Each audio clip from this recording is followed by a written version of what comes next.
하나님의 말씀은 요한복음 9장 24절에서 29절까지 말씀을 보도록 하겠습니다. 요한복음 9장 24절부터 말씀을 보도록 합니다. 이에 그들이 맹인이었던 사람을 두 번째 불러 이르되 너는 하나님께 영광을 돌리라. 우리는 이 사람이 죄인인 줄 아노라. 대답하되 그가 죄인인지 내가 알지 못하나 한 가지 아는 것은 내가 맹인으로 있다가 지금 보는 그것이니이다. 그들이 이르되 그 사람이 내게 무엇을 하였느냐? 어떻게 내 눈을 뜨게 하였느냐? 대답하되 내가 이미 일렀어도 듣지 아니하고 어찌하여 다시 듣고자 하나이까? 당신들도 그의 제자가 되려 하나이까? 그들이 욕하여 이르되 너는 그의 제자이나 우리는 모세의 제자니라. 하나님이 모세에게는 말씀하신 줄을 우리가 알거니와 이 사람들은 어디서 왔는지 알지 못하노라. 그 사람이 대답하여 이르되 이상하다. 이 사람이 내 눈을 뜨게 하였으니 당신들은 그가 어디서 왔는지 알지 못하도다. 아멘. 25절에 보면 내가 한 가지 아는 것은 내가 맹인으로 있다가 지금 보는 것이니다. 철학자 베이컨이 이런 말을 했습니다. 아는 것이 힘이다. 그런데 당시에도 아는 것이 힘이었지만 오늘날에도 정보와 시대에 살고 있기 때문에 바로 우리가 정보를 아는 것이 능력이다. 이렇게 말씀을 드릴 수가 있습니다. 그러나 아무리 모든 것을 알고 있다 할지라도 예수님을 모르면 아무것도 모르는 거다. 이게 분명히 우리가 그건 알고 있어야만 됩니다. 그래서 무엇을 아느냐, 누구를 아느냐가 중요한데요.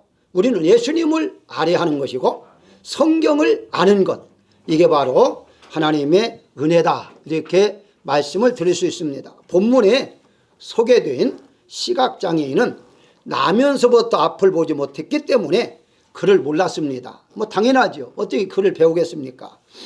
그래서 당시의 사람들은 바로 글을 모르는 사람을 학자의 기준에 의해서 무시간자다. 그래서 많이 멸시받고 천대를 받을 때였습니다. 그런데 당시에 지식인이라고 불리웠던 바리새인에게 이 놀라운 얘기를 해요. 30절에 보게 되면 이상하다. 당신들은 그가 어디서 왔는지 알지 못하는도다. 아니 당신은 성경을 가지고 이렇게 우리를 가리키는 사람이 어떻게 예수님이 어디서 온 줄 모르느냐? 나는 알고 있다 라고 말하고 있는 것을 보게 됩니다. 그렇습니다. 세상적인 아무런 지식이 많이 있다 할지라도 예수님을 모른다면 그는 모르는 것이고요. 세상적인 지식이 없다 할지라도 예수님 알고 있다면 이분이야말로 박사 중에 박사다. 우리는 그렇게 말씀을 드릴 수가 있습니다. 그래서 오늘은 여기 시각장애자가 말한 이제 내가 아는 한 가지, 내가 아는 한 가지라는 제목을 가지고 은혜를 나누고자 합니다. 먼저 예수님을 모르는 이유가 있겠는가 라고 했을 때에 첫 번째 생각할 것이 체험이 없기 때문이다. 이렇게 말씀을 드릴 수가 있는데요. 15절에 보게 되면 내가 보나이다. 25절에 지금 보는 그것입니다 라고 좀 고백을 합니다. 시각장애자가 확신 있게 말하는 것은 과거는 내가 보지 못했다. 근데 지금은 내가 확실히 볼 수 있다 하는 것이거든요. 그렇습니다. 우리도 과거에는 예수님 믿는다고 해서 다 체험하는 사람들은 아니잖아요. 체험을 하지 못하면 예수님을 믿어도 예수님이 누구인가를 확실하게 알 수 없다. 이렇게 말씀을 드릴 수가 있어요. 그렇기 때문에 이 시각장애자가 고백한 것을 다시 한번 설명한다면 나는 말씀도 모르고 신학교를 다니지 않았고 날 때부터 나는 앞을 보지 못했고 가난하게 살았지만 그러나 아는 걸 한 가지 딱 있다. 그게 누구냐?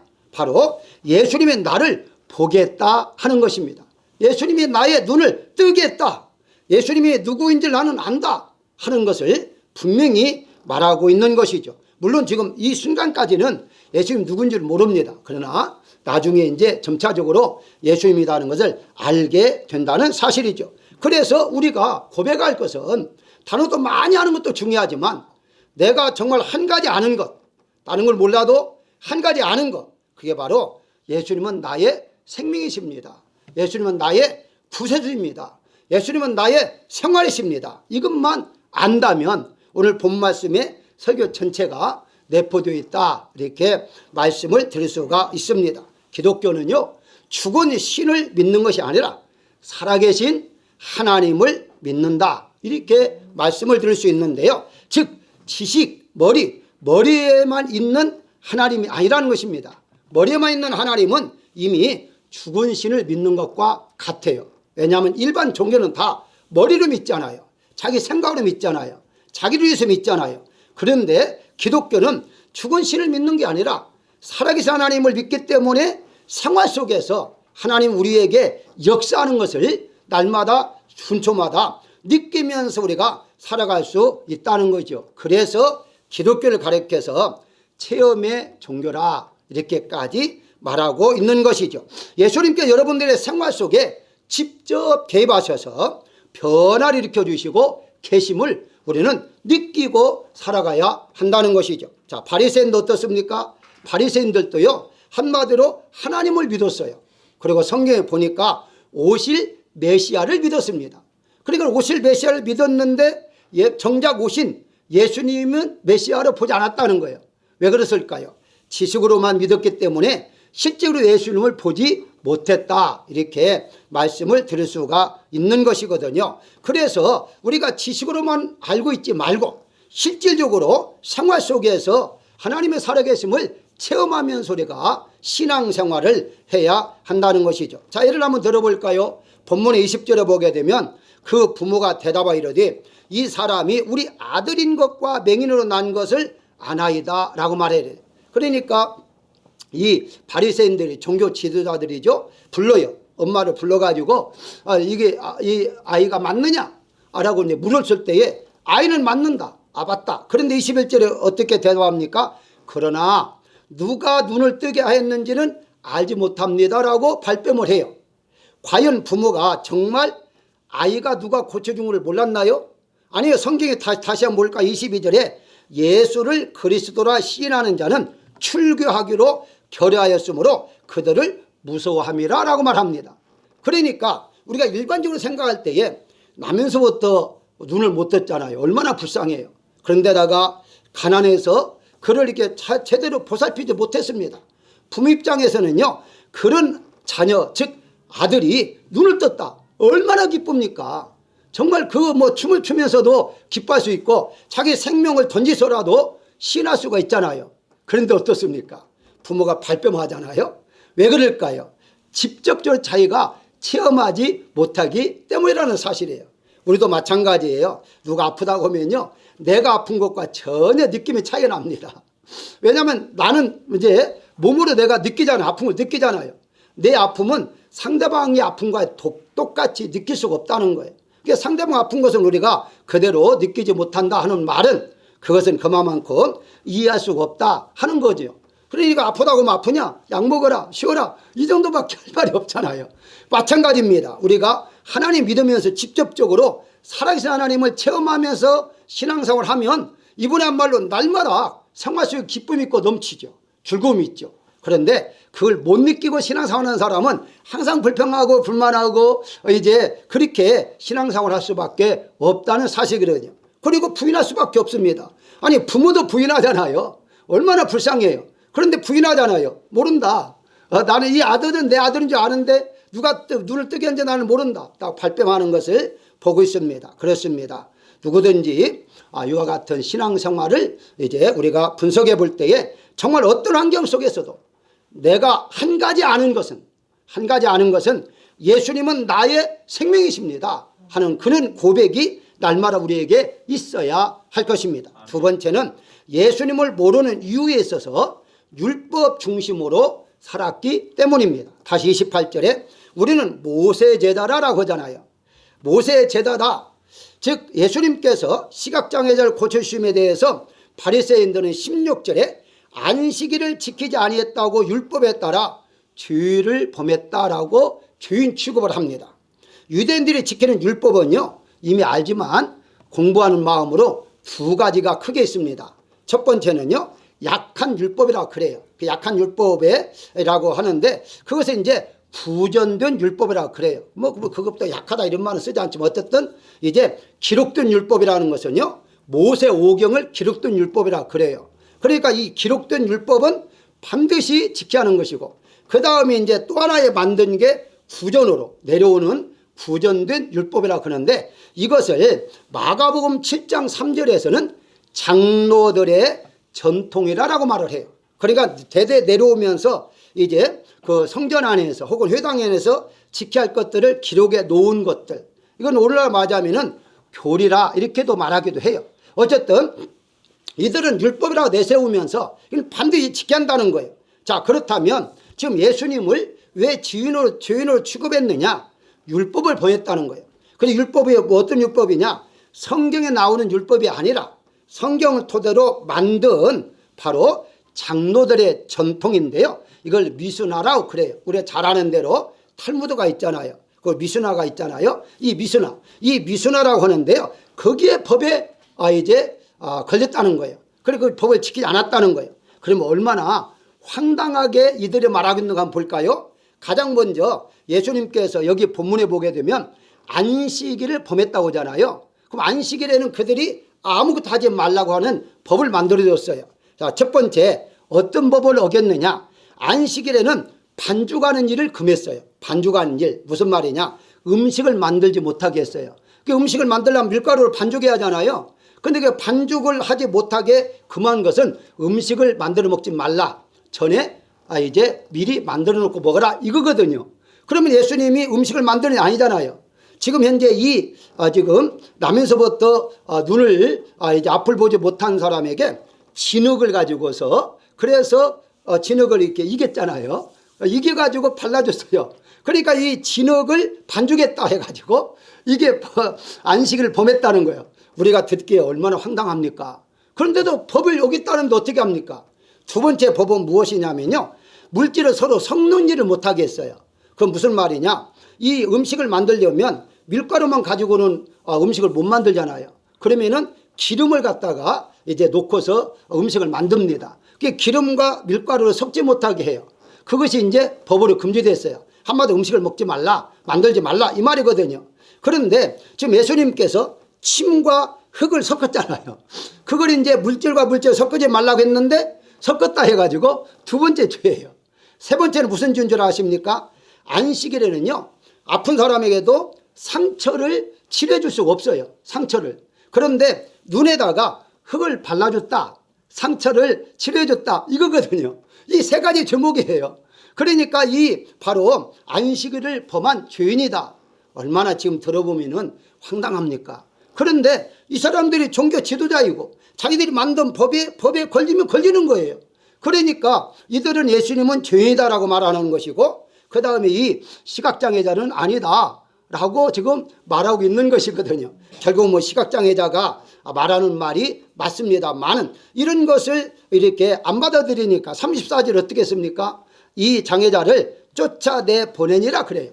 쫓아버렸어요. 이 말은 무슨 말이냐? 출교했다 이 말입니다.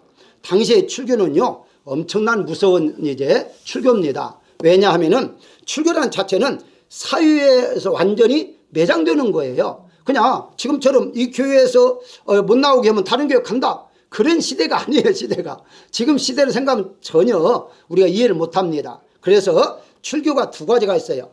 가벼운 출교를 하게 되면 한 달 동안 30일 동안 회당을 못 들어오게 하고 접근 금지 그리고 이제 사람을 만나지 못하게 해요. 그것이 30일 동안만 풀어져요. 그런데 이 출교를 한 상태 그러니까 출교까지 당하는 것은요 가장 큰 벌이라고 보시면 돼요. 그럼 출교는 얼마나 무섭느냐? 이것은 회당을 출입을 못할 뿐만 아니라 영원토록 이것이 이제 풀어질 때까지입니다. 뭐 이제 오해가 사가지고 풀어지겠죠. 그때까지는 하나님 앞에 예배도 드리지 못하고요. 서로 교제도 못할 뿐만 아니라 식사도 못합니다. 그런데 이 길거리에 다니잖아요.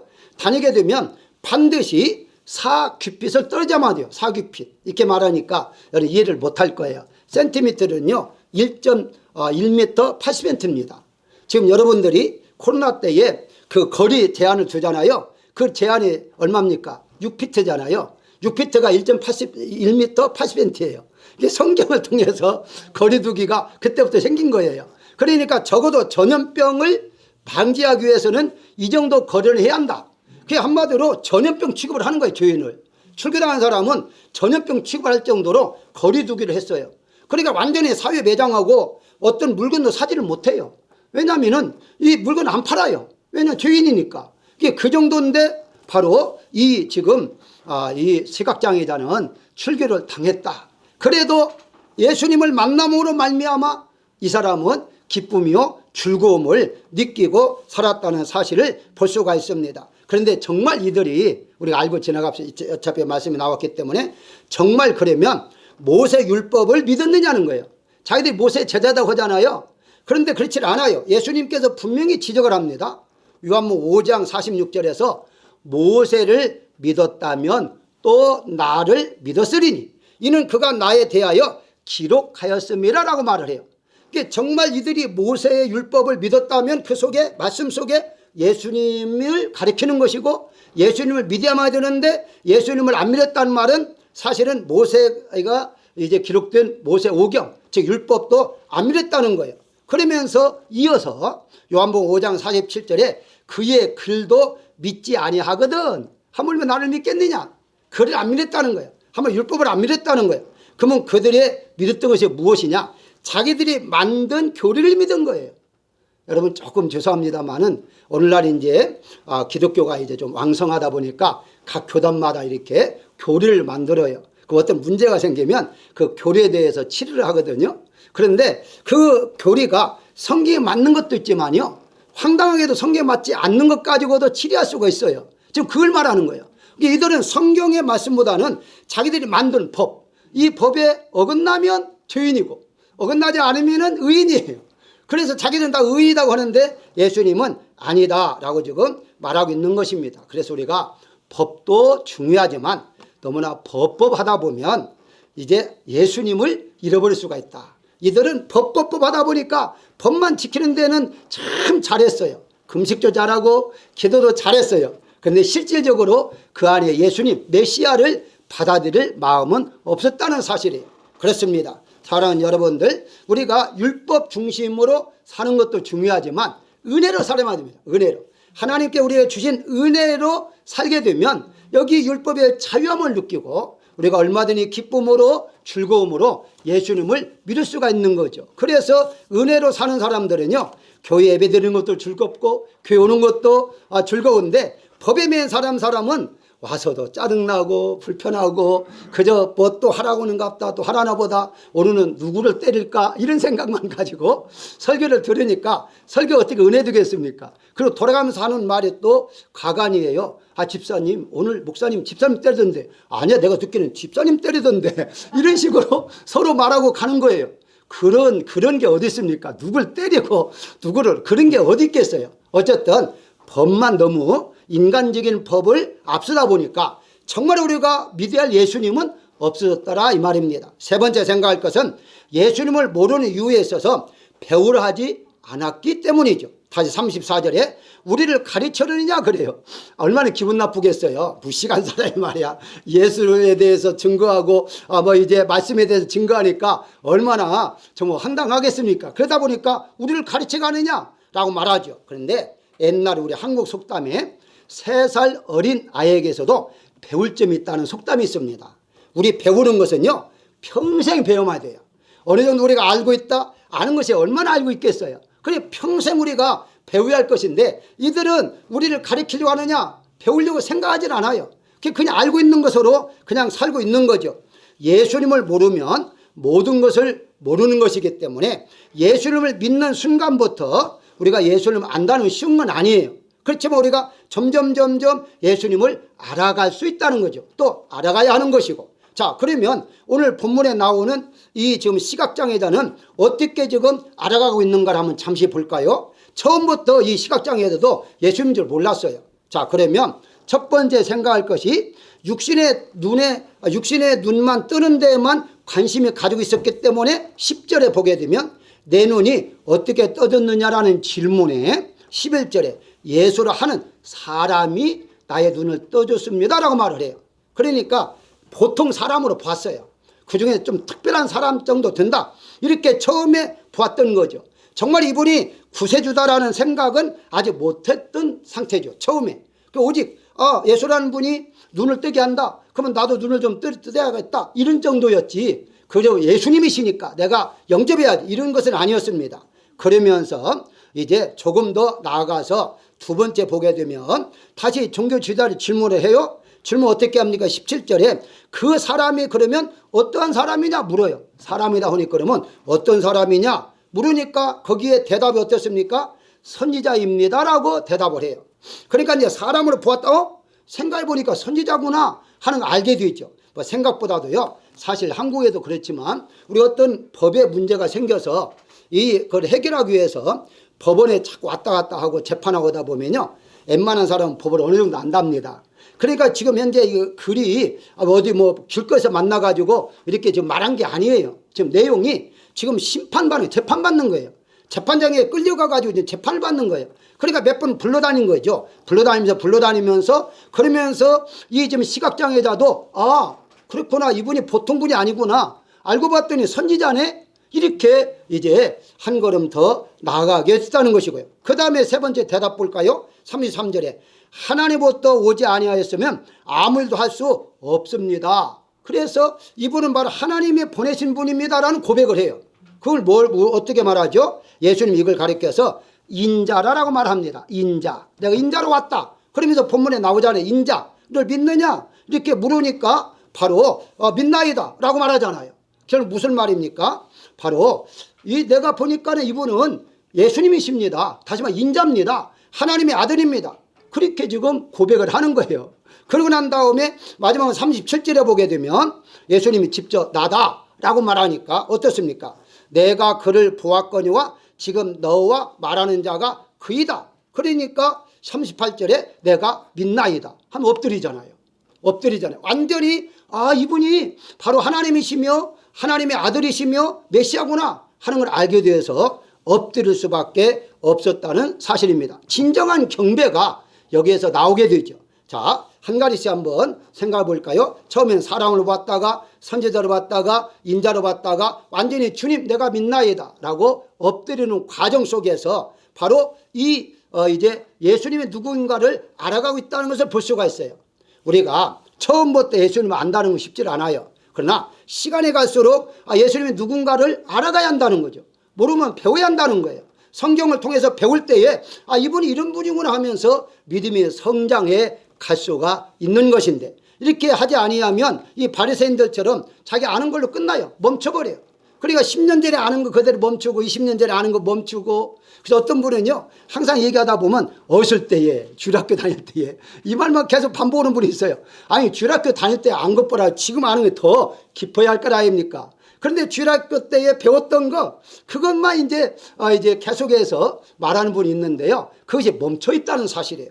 멈춰 있으면 뭐가 문제냐? 바로 이 하나님 말씀이 멈춰 있으면요. 그 순간에 멈춰 있는 사고방식만 가지고 신앙생활 할 수밖에 없어요. 그렇기 때문에 우리는 계속해서 하나님 말씀을 배워 나가야 하는데 그게 바로 예수님이 누구인가를 우리는 반드시 배워야만이 된다는 사실입니다. 사랑하는 여러분, 가룟 유다는 3년 동안이나 예수님과 함께 잠도 자고 음식을 먹었어요.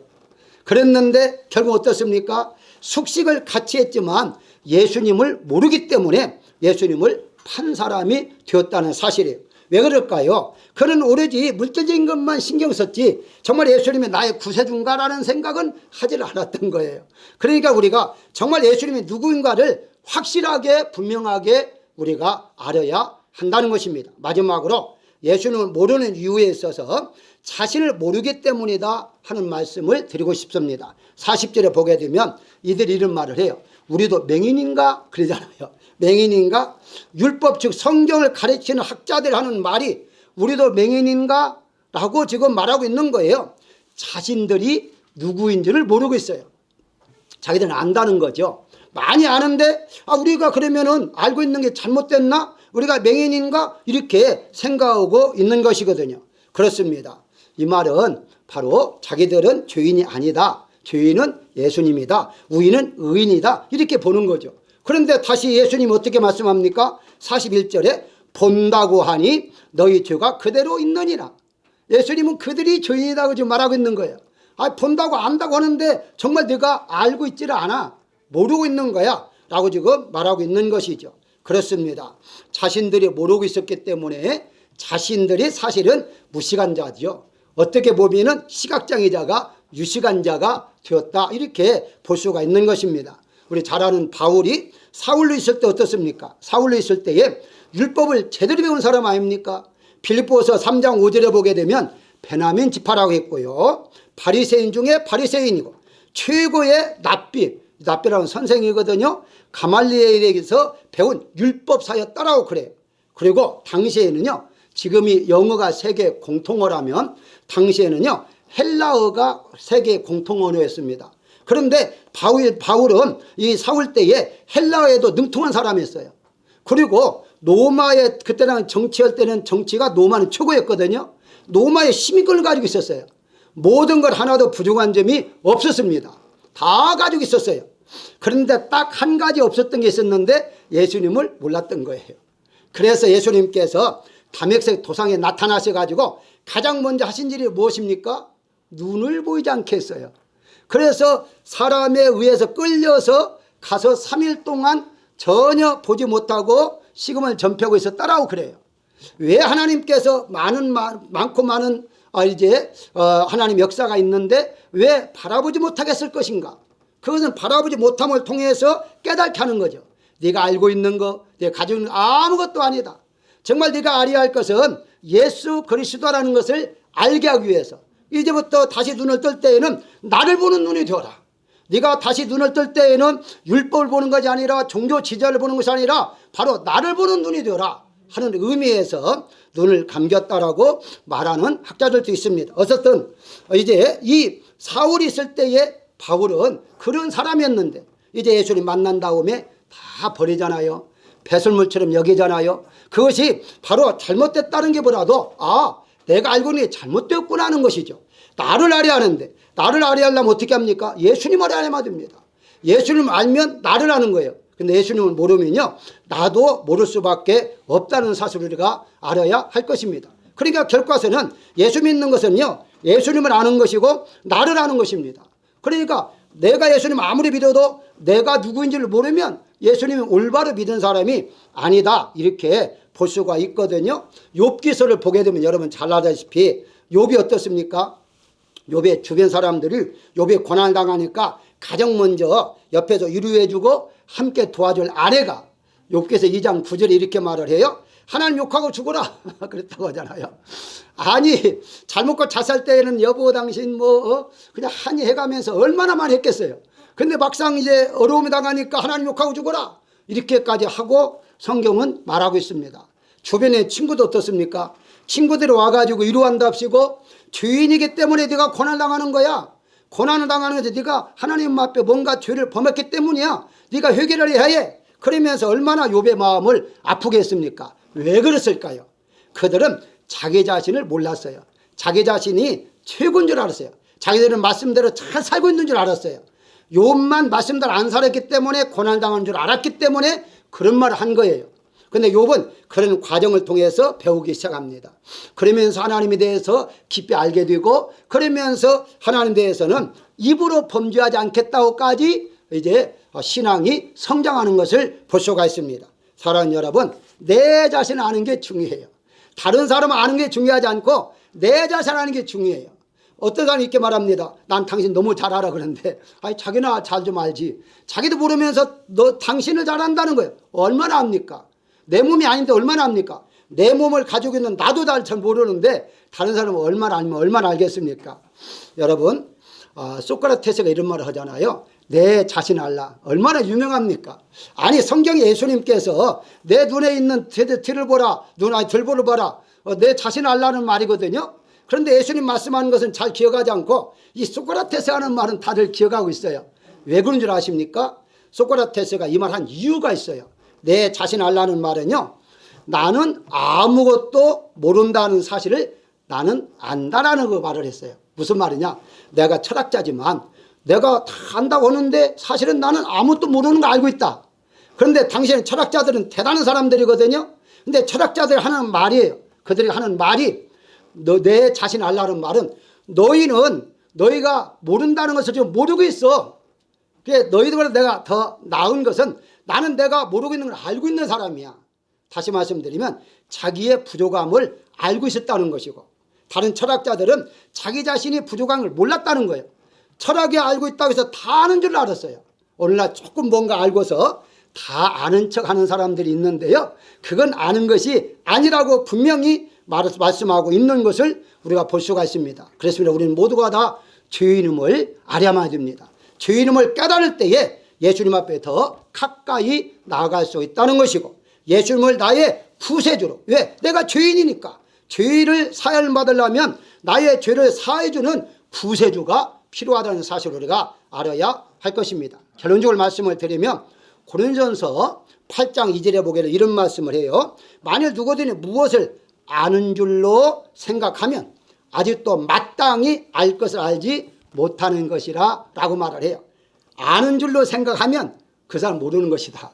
그래 계속 나는 모른다고 생각할 때에 배우게 되고 알아지는 것이지, 나는 이미 알고 있어 그러면 이게 더 이상 알 수가 없다는 것이거든요. 세상에서요 가장 무서운 병이 있다면 암도 아니고요 전염병도 아닙니다.